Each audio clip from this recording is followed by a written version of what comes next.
waxaan rajaynayaa in guushan oo kale ka soo hoyato shirka nabadaynta gobolka galgaduud ee haatan ka bilowday magaalada dhuusamareeb waxaa kale ee aan rajaynayaa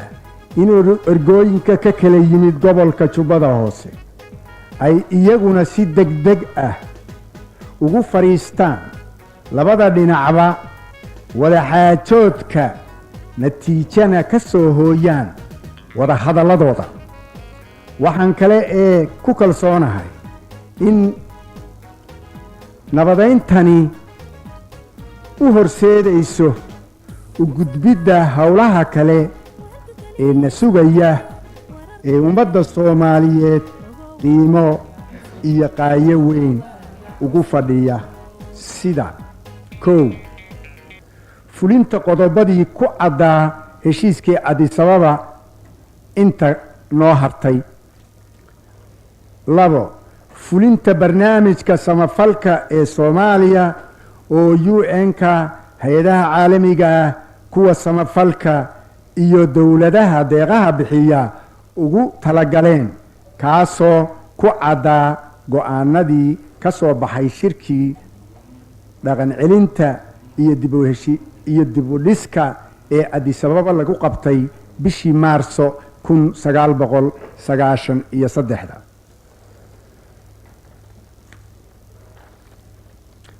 saddex dib u dejinta qaxootiga iyo dadka barakacay iyo sidii loo sii wadi lahaa gargaarka degdega ah ee bani aadanimo iyo gaarsiinta meelaha baahida weyn ka jirto sida gobollada dhexe jubbada hoose iyo jubbada dhexe waxaa kale ee aan rajaynayaa in UNISOM waajibaadkeeda ka saaran shirarka aan ka soo hadlay ee ah gacansiinta iyo taageerada ay u baahan yihiin doorkeeda ka qaadato ugu dambayntii ergooyinka ka kala yimid bari nugaal iyo mudug waxaan u rajaynayaa in si nabad iyo farax leh ay ugu noqdaan degmooyinkii ay ka kala yimaadeen nabad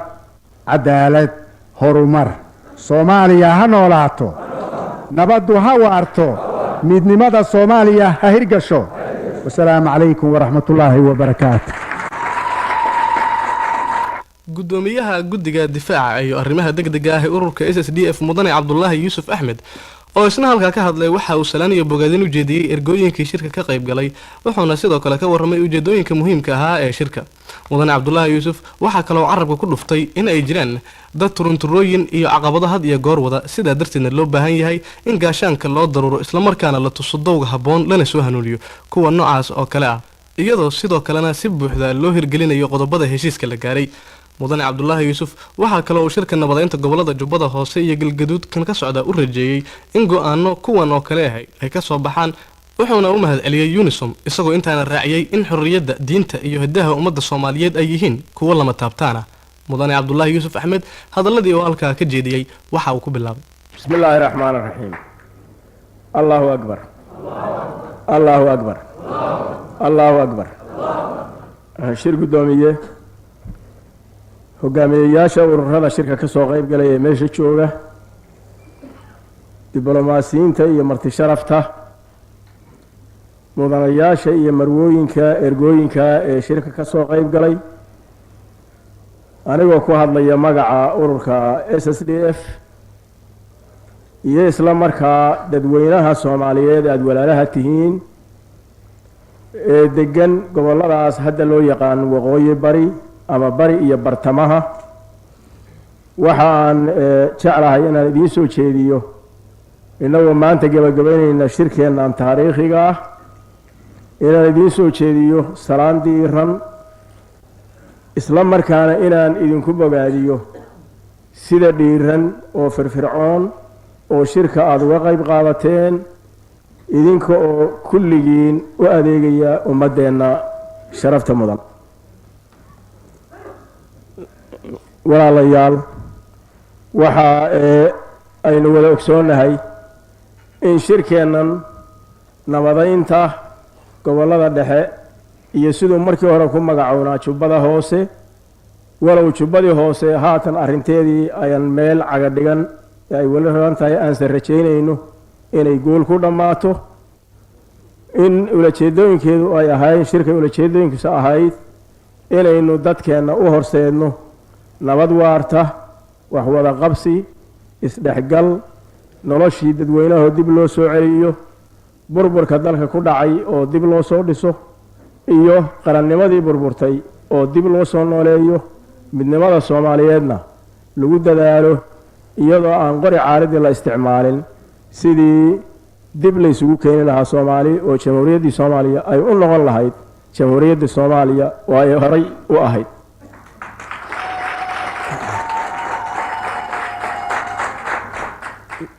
shir guddoomiye iyo walaalayaal waxaad ogsoontihiin markaynu hawshaa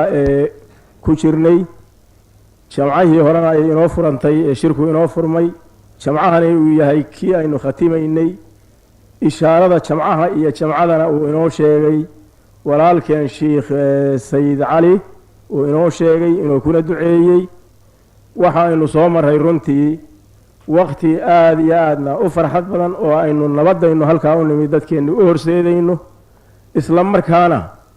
aynu u halgamayno sidii nabadda aynu dhalinayno aynu ku meel marin lahayn waxaan wada ogsoonnahay in caqabado badan layna hordhigay caqabado badan in layna hordhigay oo ay ina hordhigeen dad inan la dhashay ee soomaaliya oo haddee ulajeedooyinkooda aynu garan karno iyo dad shisheeyaa oo iyagana ulajeedooyinkooda ay iska caddahay ha yeeshee innagu waxaynu helnay ama aynu samaynay dadnimo dheeraada oo intaynu gawsaha isdhaafsannay yaynu shirkeennii sidaynu ugu talagallay u socodsiinay oo u qabsannay natiijadii aynu ka doonaynana ilaahay mahadiis weynagii haddaayto isu akhrinay oo wada saxiixnay isku raacnay mudane shir guddoomiye walaalayaal waxaa intaa ii raaca waxaynu wada ogsoonnahay dadkii caqabadaha inay hordhigay ama sokeeya ha noqdeen ama shisheeye ha noqdeene waa garanaysaan waxaan u jeedee hadda halkoodii bay arrintii ka miisayaan halkoodii yay arrimihii ka miisayaan waxayna isku dayi doonaan in aynaan hirgelin heshiiska taariikhiga oo ummaddeenna danteeda aynu ku ilaalino aynu maanta halka wada saxeexannay waxaa markaa laynooga baahan yahay inaynu si dhiiran oo aan libiqsi lahayn oo ilaah mooye aynaan cid kale ka baqayn mar haddaynu ummaddeenna iyo danaheeda u adeegayno inaynu gaashaanka u dhigno cid allaale ciddii ina kaga hor timaada danaha dalkeenna iyo dadkeenna oo inagu markaa u howlgallo si buuxdana u hergelinno waxa aynu maanta halkaa kaga heshiinay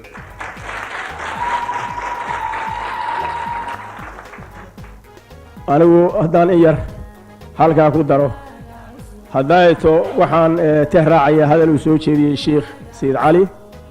wuxuu yidhi waxaa cajaa'ib ah dad mas-uuliyiin ah oo la qadarinayo oo heshiiska addis ababa wax ka soo saxeexay oo kan sidii looga qayb qaadan lahaa qayb weyn ka qaatay oo haddana markay halka yimaadeen barriiqdayo haddee markaan shirka maanta inay la joogin waa runtiis waa cajaa'ib laakiin hadda adduunka wax laga yaabaa ma jiraan wax waliba waa dhici karaan waxa ay ila tahay dadka iyagaa waxaan rajaynaynaa waa inay horta ilaahay soo hanuuniyahay inay la mid noqdaan innaguna waynu soomaali oo dhan meel isugu keennaayoo nabad u horseednaa nabad haddii la gaarana ciddii dana kale dalkan ka lahayd oo aan xalaal ahayn waa caddaan inayan danahayda gaari karin oo u soconayna danaha ummadda soomaaliyeed baa hirgelaya markaa raggaa iyaga ah oo markay colaadi jirtana aan colaad gunti karin ama aan colaad socodsiin karin haatan oo aynu nabad bilownay oo aynu nabaddii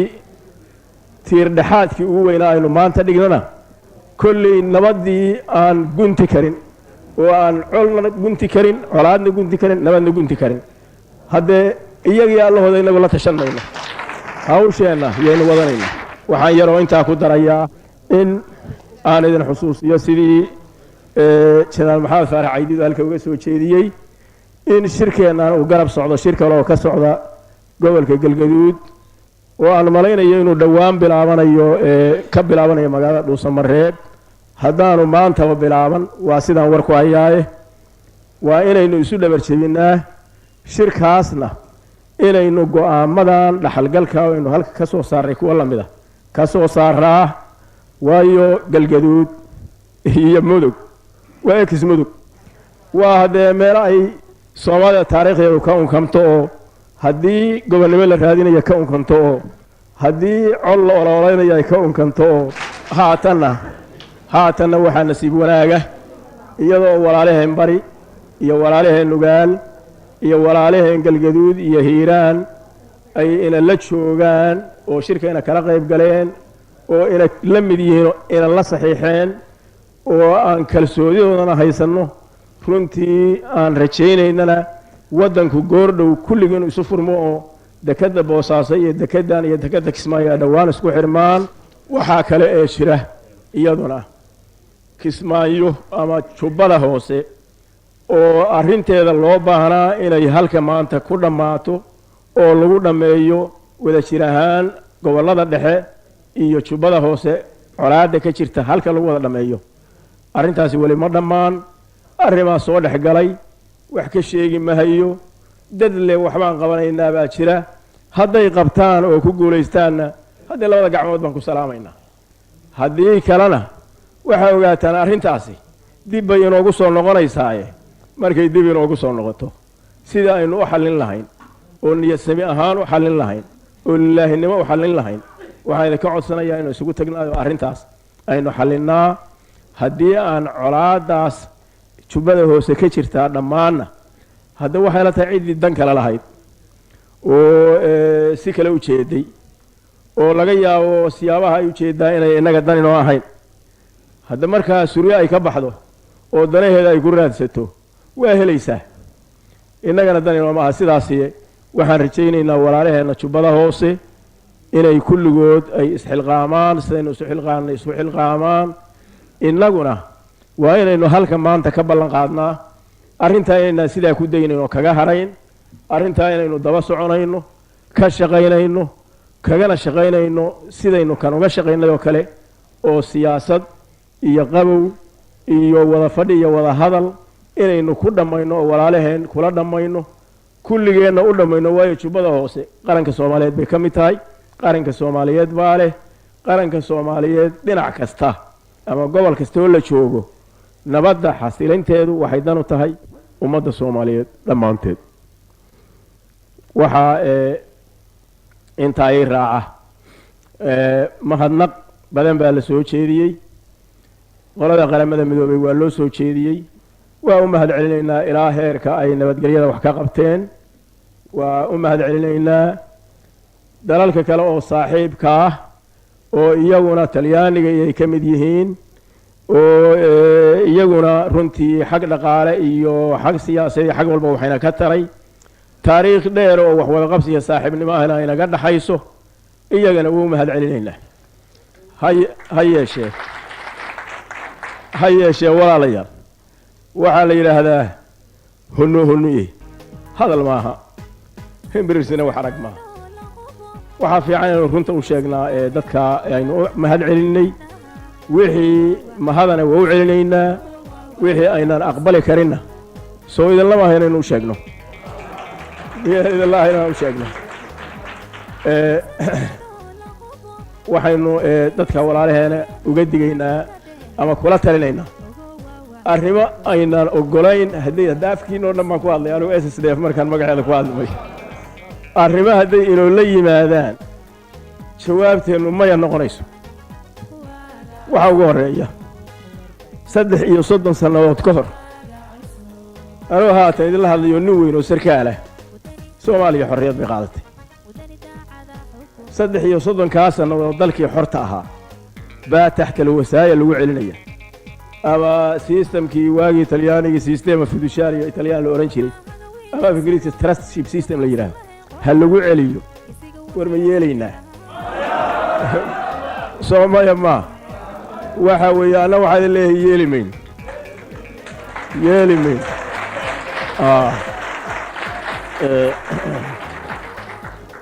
waxaa kale oo aan leenahay yeeli mayno haddaynu la yimaadaan hiddaha diinta islaamka iyo hiddaha iyo dhaqanka wanaagsan ee ummadda soomaaliyeed leedahay in la farageliyo oo la gacmogacmeeyo oo wax kale laga soo saaro oo dadkeennii la dhalan rogo oo diintoodii wax la gaarsiiyo haddii laynula yimaado ma yeelayna sow maya maaha annagu waa maya walaalayaal waa mahadsantihiin intaasi waxaanu kusoo gabagabeynaynaa dhegaystayaal barnaamijkii gaarka ahaa ee ku saabsanaa xafladii xiritaanka shirkii nabadeynta gobolada dhexe qaybtii ka socotay magaalada muqdisho intii u dhexaysay 8 May ilaa 4 bisha Juun. barnaamijka waxaa igala qayb galay Shiino Xagaley Kaafi Xasan Cali Mursal iyo Cilmi Kulan Geedi. dib intaan ugu kulmi doono barnaamij noocan oo kale ah dhammaantiinba waxaan idinku dhaafayaa amaano Allah iyo kulanti dambe oo xiiso leh.